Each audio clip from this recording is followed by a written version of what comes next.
ফুসুকুন ওয়া কিতালুহু কুফ, মুমিনকে গালি দেওয়া ফাসিকি আর হত্যা করা কুফরি। আর আল্লাহ তাআলা জানায় দেন, কোন ব্যক্তি যদি ইচ্ছাকৃতভাবে কোন মুসলমানকে হত্যা করে তার ঠিকানা হলো জাহান্নাম। হত্যাকাণ্ড বহুদূর, আমরা আমাদের জবান দিয়েও একজন মুসলমান ভাইকে কষ্ট দিব না। মুসলমান কি? গরুর গোশত আর মুসলমানই যে নিছে আর যে গরুর গোশত খায় সে কি মুসলমান? রাসূলুল্লাহ সাল্লাল্লাহু আলাইহি ওয়াসাল্লাম প্রকৃত মুসলমানের সংজ্ঞা দিয়েছেন। নবীজি বলেন, আল মুসলিমু মান সালিমাল মুসলিমুনা মিন লিসানিহি ওয়া ইয়াদিহি। নবীজি সাল্লাল্লাহু আলাইহি ওয়াসাল্লাম বলেন, প্রকৃত মুসলমান হলো সে যার জবান আর হাতের অনিষ্ট থেকে অপর মুসলমান নিরাপদ থাকে। এখন একজন মানুষ তাহাজ্জুদ পড়ে, আওয়াবিন পড়ে, ইশরাক পড়ে, সকল ইবাদত করে, নফল ইবাদতের কমতি নাই, কিন্তু সে জবান দিয়ে মুসলমানের গীবত করে, জবান দিয়ে মুসলমানকে কষ্ট দেয়, জবান দিয়ে মুসলমানকে বকা দেয়। ওই ব্যক্তি আবেদ হতে পারে কিন্তু প্রকৃত মুসলমান হতে পারে না। আল্লাহর কাছে উত্তম হওয়ার জন্য ইবাদতের মাধ্যমেই যে শুধু উত্তম হওয়া যায় তা নয়। নবীজির কাছে দুইজন মহিলার কথা আসছে। কয়জন মহিলা? দুইজন। একজনের ব্যাপারে বলা হলো, ইয়া রাসূলুল্লাহ সাল্লাল্লাহু আলাইহি ওয়াসাল্লাম, একজন মহিলা সে এমন কোন ইবাদত নাই যে সে করে না, একবারে 5 ওয়াক্ত নামাজ থেকে নিয়ে যত রকমের তাসবিহ তাহলিল আছে সব সে করে, নফল ইবাদত কোনটা বাদ যায় না, কোরআন তিলাওয়াত বাদ যায় না, আওয়াবিন, ইশরাক, চাশ, তাহাজ্জুদ সব পড়ে, আইয়াম বীজের রোজা, সোম বৃহস্পতিবারের রোজা সব রাখে। কিন্তু এই মহিলার একটা সমস্যা। কি সমস্যা? বলে সে প্রতিবেশীর সাথে একটু খারাপ ব্যবহার করে। আরেকজন মহিলা যা প্রয়োজন এর বেশি করে না, তার মানে তার ইবাদত 2 ঘন্টা, ফরজ, ওয়াজিব, সুন্নাতে মুআক্কাদা, এর বাইরে তার কোনো নফল আমল নাই, জিকির আজগার, তাসবিহ তাহলিল নাই, আওয়াবিন, ইশরাক, চাশ নাই। কিন্তু এই মহিলা তার প্রতিবেশীর সাথে ভালো আচরণ করে। ইয়া রাসূলুল্লাহ, এই 2 জন মহিলার মধ্যে কে উত্তম?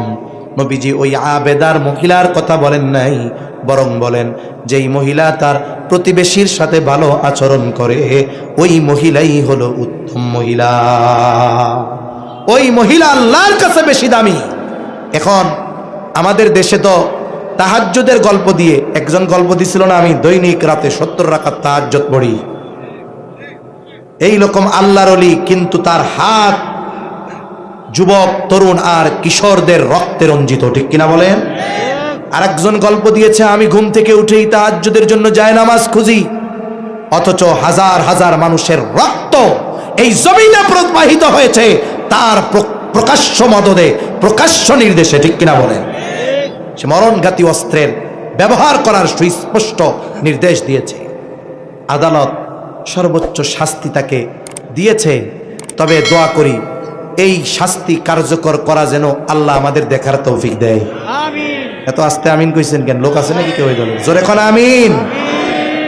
তাহলে মনে রাখতে হবে, তাহাজ্জুদ আর আওয়াবিন, ইশরাক পড়ে প্রকৃত মুসলমান হওয়া যায় না যদি আমার জবান থেকে, আমার হাত থেকে অপর মুসলমান নিরাপদ না থাকে। তাহলে নবীজি বলেন কিয়ামতের আগে হারজ বেড়ে যাবে। এটা হলো হুয়াল কাতলুল কতল, পারস্পরিক হত্যাকাণ্ড। নবীজি বলেন প্রতিবেশী প্রতিবেশীকে হত্যা করবে। আর এক হাদিসের মধ্যে আসছে, নবীজি বলেন ততক্ষণ পর্যন্ত কিয়ামত সংগঠিত হবে না যতক্ষণ না এক প্রতিবেশী অপর প্রতিবেশীকে হত্যা করবে। বলেন তো এই যে মুসলমানদের মধ্যে সংগঠিত হত্যাকাণ্ড বর্তমান দুনিয়ায় সময়ের সাথে সাথে বাড়তেছে না কমতেছে? এটা বাড়বে। তবে আমাদের টার্গেট যে আমি যেই দলের হই, যেই মতের হই, আপনার রাজনৈতিক মতাদর্শ যা হোক, আপনার প্রতিবেশী আর একজনের রাজনৈতিক মতাদর্শ যা হোক, যদি কালিমা হয় লা ইলাহা ইল্লাল্লাহ মুহাম্মাদুর রাসূলুল্লাহ সাল্লাল্লাহু আলাইহি ওয়াসাল্লাম, তাহলে উনি আমার কালিমার ভাই।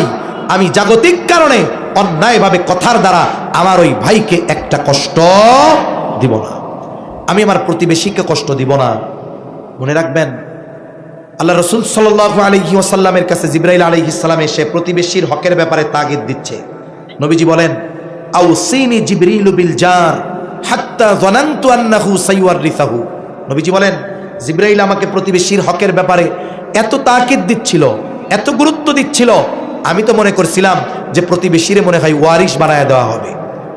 মারা যাওয়ার পর আমার সম্পদের একটা অংশের মালিকানা প্রতিবেশীকে হয়তো আল্লাহ দিয়ে দিবে। অথচ দেখুন আমাদের গ্রাম অঞ্চলে বিশেষ করে দেখি যে সবচাইতে বড় দুশ্মনী প্রতিবেশীর সাথে, ঠিক কিনা? সবার দাবি, এই বাড়িওয়ালা কয় তোর বাড়ির মধ্যে আমার 15 হাত, ও কয় তোর মধ্যে আমার 20 হাত, এই নিয়ে দ্বন্দ্ব আছে না নাই? অথচ চিন্তা করেন, আমার যত হেডাম থাকুক না কেন, আত্মীয় স্বজন যত পাওয়ারফুল থাকুক না কেন, তারা তো ঢাকা শহরে। আমার বাড়িতে যদি আগুন লাগে, ওইখান থেকে তারা আসার আগে আমার সাহায্যের জন্য আমার প্রতিবেশী দৌড়িয়ে আসবে, ঠিক কিনা কন? এজন্য খবরদার, আমরা কোনো প্রতিবেশীর সাথে খারাপ আচরণ করব না, কোনো মুসলমানের সাথে খারাপ আচরণ করব না। আমি মুসলিম, আমি তো একজন অমুসলিমের সাথেও সর্বোচ্চ সুন্দর ব্যবহার প্রদর্শন করব, ঠিক কিনা বলেন? 6 নম্বর, নবীজি সাল্লাল্লাহু আলাইহি ওয়াসাল্লাম বলেন, হাত্তা ইয়াকসুরা ফীকুমুল মালু ফায়াফিদু। কিয়ামত ততক্ষণ পর্যন্ত সংগঠিত হবে না যতক্ষণ না মানুষের মাল সম্পদ উপচিয়ে পড়বে।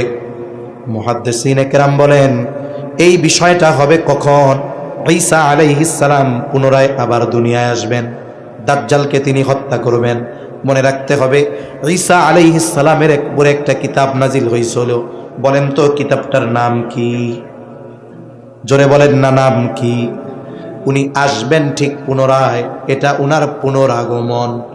এর দ্বারা আমাদের নবীর পরে আবার নবী আসা সাব্যস্ত হয় না, কারণ ঈসা আলাইহিস সালামের মূল আগমন আগে হয়েছে, এখন হবে পুনরাগমন। তিনি দুনিয়ায় এসে তাওরাতের দাওয়াত দিবেন না, ইনজিলের দাওয়াত দিবেন না, অন্য কোনো ঐশী গ্রন্থের দাওয়াত দিবেন না, খ্রিস্ট ধর্মের প্রচার করবেন না। তিনি দাওয়াত দিবেন কোরআনের, তিনি প্রচার করবেন ইসলাম। দাজ্জালকে হত্যার পর গোটা পৃথিবীর আনাচে কানাচে ইসলাম পৌঁছায়া যাবে। পৃথিবীতে একটা মানুষও মুসলিম থাকবে না। বলে একজন মানুষ অন্তরে এবং জবানে তার ঈমান সমান থাকবে, এমন হবে না। মুখে মুমিন, অন্তরে নেফাকি, এমনটা নয়। একেবারে সাচ্চা মুমিন থাকবে সবাই। একজন মানুষও মুনাফিক থাকবে না, একজনও বেঈমান থাকবে না। ওই সময়টাতে আল্লাহ তাআলা আসমান আর জমিনের বরকতের দরজাগুলো খুলে দিবে। আল্লাহ তাআলার এই বরকতের কারণে মানুষ এতটা সম্পদশালী হবে, সম্পদ যা প্রয়োজন তার চাইতে অনেক হয়ে যাবে। মানুষের মন চাইবে, আহারে আমি যদি একটু সদকা করতে পারতাম, মন চাইবে যদি একটু দান করতে পারতাম, কিন্তু গোটা পৃথিবী খুঁজে দান নেওয়ার মতো একজন মানুষও খুঁজে পাওয়া যাবে না। এত পরিমাণ সম্পদ মানুষের হবে। নবীজি বলেন এই পরিমাণ সম্পদ মানুষের যতক্ষণ পর্যন্ত না হবে কিয়ামত সংগঠিত হবে না। আর এটা হবে কখন? ঈসা আলাইহিস সালামের সময়। এটা হবে দুনিয়ার শেষ সময়গুলোতে। তাহলে আয়াতের কথাগুলো একেবারে 5-7 মিনিটের মধ্যে বলে আলোচনা শেষ করে দিব ইনশাআল্লাহ। তাহলে কিয়ামত সংগঠিত হবে, কোনো সন্দেহ আছে? জোরে বলেন, শেষ কথাগুলো জোরে। কোনো সন্দেহ আছে? কিয়ামতের ওয়াদা দিছেন কে? আর সত্যায়ন করেছেন সব নবী রাসূলগণ। এটা সংগঠিত হবে, তবে সংগঠিত হওয়ার সুনির্দিষ্ট সময় দুনিয়ার কেউ জানে না। জানে কে? আরো জোরে কে? তাহলে ওই যে 5টি বিষয়ের 1 নাম্বার ইন্নাল্লাহা ইনদাহু ইলমুস সাআহ, 2 নাম্বার ওয়া ইউনাজ্জিলুল গায়থ, তিনিই বৃষ্টি নামান। বৃষ্টি কে নামায়? মেঘ হলেই কি বৃষ্টি হয়? অনেক সময় গোটা আকাশে মেঘ, একেবারে অন্ধকারচ্ছন্ন হয়ে গেছে, মনে হইতেছে এমন বৃষ্টি হবে আজকে নদীর পানি উপসাইয়া শুকনা জায়গায় মাজা পানি হয়ে যাবে, কিন্তু দেখা গেল একটু পরে সব পরিষ্কার। আবার অনেক সময় এমন হয় বৃষ্টির কোনো খবর নাই, আকাশ পরিষ্কার, আধা ঘন্টা এমন বৃষ্টি নামছে শুকনা জায়গায় হাঁটু পানি। হয় কি হয় না? তাহলে বলেন বৃষ্টি দেয় কে? মনে রাখতে হবে এটা আমার ঈমান। মেঘ বৃষ্টি দেয় না, আল্লাহ বলেন ওয়া ইউনাজ্জিলুল গায়থ, তিনিই বৃষ্টি নামান, আল্লাহই বৃষ্টি নামান। এরপরে আল্লাহ বলেন ওয়া ইয়ালামু মা ফিল আরহাম, মায়ের গর্ভে ছেলে না মেয়ে কেউ জানে না, যিনি জানেন তিনি কে? অনেকে বলতে পারে হুজুর কি বলেন, আমার নাতি দুনিয়ায় আসার 2 মাস আগে আমি জানছিলাম এটা ছেলে হবে। আমি বলি না না, আপনি জেনেছেন কখন? যখন আল্লাহ তাআলা আপনার নাতির একটা আকৃতি দিয়েছে তখন। আপনার নাতি ছেলে হইয়াই তো মায়ের পেটে যায় নাই, কারণ আপনার নাতি প্রথম মায়ের পেটে ছিল একটা শুক্রকীট, একেবারে ক্ষুদ্র তুচ্ছ, কিছুই অস্তিত্ব ছিল না, একেবারে তুচ্ছ এক ফোঁটা পানি। আল্লাহ তাআলা এটারে কুদরতি প্রসেসিংয়ে এক সময় এটাকে রক্তপিণ্ডে পরিণত করেছেন, এরপরে মাংসপিণ্ডে পরিণত করেছেন। 4 মাস হয়ে গেছে, এখনো মায়ের পেটে মাংস টুকরা। বলেন তো দুনিয়ার কোন বিজ্ঞান আর বিজ্ঞানী আছে ওই সময়টাতে ওই মাংস টুকরোর উপরে রিচার্জ করে বলতে পারবে যে মায়ের গর্ভে যেই সন্তান সেটা ছেলে নামে? বলেন তো দুনিয়ার কোন বিজ্ঞান আর বিজ্ঞানীর এই কথা বলার ক্ষমতা আছে নাকি? কিন্তু ওই সময়ও যখন এক ফোঁটা পানি ছিলাম আমি আপনি মায়ের পেটে, তখনও এটা ছেলে না মেয়ে, তখনও এর তকদির কি, ভাগ্য কি, দুনিয়ার কেউ না জানলেও জানতেন কে? জোরে বলেন, কে জানতেন? এজন্য আল্লাহ বলেন ওয়ায়ালামু মা ফিল আরহাম। এরপরে আল্লাহ তাআলা বলেন ওমা তাদরি নাফসুম মাযা তাকসিবু গাদা। কেউ জানে না আগামীকাল সে কি উপার্জন করবে। সাধারণত মানুষের 2টা অবস্থা হয়। কয় অবস্থা? 2 অবস্থা। একটা হলো দুনিয়ার কোনো কিছুর অভাব তার থাকে না, টাকা পয়সা, সম্পদ, ধন দৌলত, পদ পদবী, এগুলো যখন মানুষের থাকে তখন তার করা দরকার হলো শকর। কি করা দরকার? জোরে বলেন, শকর। কিন্তু মানুষ এর ব্যতিক্রম করে, করে হলো ফখর, অহংকার করে। কি করে? অহংকার করে। আবার যার নাই সে করবে সবর, কিন্তু সে হয়ে যায় হতাশ, বলে আল্লাহ রে আপনি খালি আমারই দেখেন, বিপদ আপদ আমারই দেন, আর কাউরে চোখে পড়ে না, এরকম বলার লোক আছে না নাই? সে সবর করবে, আল্লাহর কাছে দোয়া করবে, আর যার আছে সে শকর করবে। কিন্তু এর ব্যতিক্রম করে যে ফখর করে, অহংকার করে। বলেন তো আগামীকাল তার ওই সম্পদ, ক্ষমতা, পদ পদবী থাকবে কি থাকবে না, এর কোনো নিশ্চয়তা আছে? যেজন্য যার আছে আমরা শকর করব, যার নাই সে হতাশ হবে না। আজকে হয়তো তার কিছু নাই, কালকে তো আল্লাহ তাআলা তাকে অনেক কিছু দিতে পারে, এজন্য সে সবর করবে, আল্লাহর কাছে দোয়া করবে। 5 নম্বর আল্লাহ তাআলা বলেন ওমা তাদরি নাফসুম বিআইয়ি আরদিন তামুত। কেউ জানে না কোন জমিনে তার মৃত্যু হবে। আমাদের প্রত্যেকের মৃত্যুর স্থান আর সময় সুনির্দিষ্ট। কোন জায়গায় কে মরবে, কোন সময় কে মরবে, আল্লাহ কর্তৃক এটা সুনির্ধারিত, তবে সেই বিষয়টা আমাদের জানা নাই। এজন্য আমাদের কি দরকার? ওই যে আমাদের প্রস্তুত থাকা দরকার। কারণ আল্লাহর নবী সাল্লাল্লাহু আলাইহি ওয়াসাল্লাম এক হাদিসের মধ্যে বলেন আল্লাহ তাআলা যেই জায়গায় যার মৃত্যু লিখে রাখছেন ওই জায়গায় যদি তার কোনো প্রয়োজন নাও থাকে, আল্লাহ তাআলা প্রয়োজন সৃষ্টি করে তাকে ওই জায়গায় নিয়ে যায়। তাহলে আমার আপনার মৃত্যুর স্থান আর সময় যেহেতু সুনিশ্চিত, আমি আপনি এখান থেকে বাড়ি ফিরতে পারবো কিনা, আমি আপনি আগামীকালের সূর্যোদয় দেখতে পারবো কিনা, এর কোনো নিশ্চয়তা আছে? এর কোনো নিশ্চয়তা নাই। এজন্য আমাদের কি দরকার ছিল? দরকার ছিল সব সময় মৃত্যুর জন্য প্রস্তুত থাকা। কারণ যে কোনো মুহূর্তে আমার আপনার আখিরাতের সফর শুরু হয়ে যেতে পারে। আমার আপনার যদি সফর করতে হয় সামানা দরকার, পাথেও দরকার, আছে না নাই? সফরের জন্য পাথেও দরকার না? এখন এই পরকালের যে লম্বা সফর, এর পাথেও কি? বলে এর পাথেও হলো নেক আমল। এর পাথেও কি? জোরে বলেন, নেক আমল। এজন্য গুনার থেকে বেঁচে সর্বহালতে মৃত্যুর জন্য প্রস্তুত থাকা। এই 5টি বিষয় মাফাতিহুল গায়েব, গায়েবের চাবিসমূহ। পৃথিবীর অন্যান্য সব গায়েব কোনো না কোনোভাবে এর সাথে সম্পৃক্ত।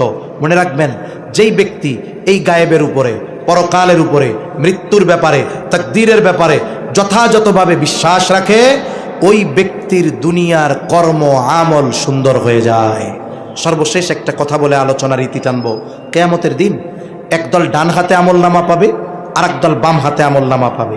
জানেন তো আপনারা? শুনেন নাই কোনোদিন ওয়াজে? ডান হাতে যারা আমল নামা পাবে এরা কি বলবে? এরা বলবে ফাআম্মা মান উতিয়া কিতাবাহু বিয়ামিনি ফায়াকুলু হা উমকরাউ কিতাবিয়া ইন্নী যানানতু আন্নী মুলাকিন হিসাবিয়া। যে ডান হাতে আমল নামা পাবে সে ডান হাতে আমল নামা পাবার কারণটা সে বলবে। সে বলবে ইন্নী যানানতু আন্নী মুলাকিন হিসাবিয়া, আমি এই ব্যাপারে দৃঢ় ধারণা রাখতাম, তার মানে আমি এই ব্যাপারে দৃঢ় ঈমান রাখতাম, বিশ্বাস রাখতাম। কি বিশ্বাস?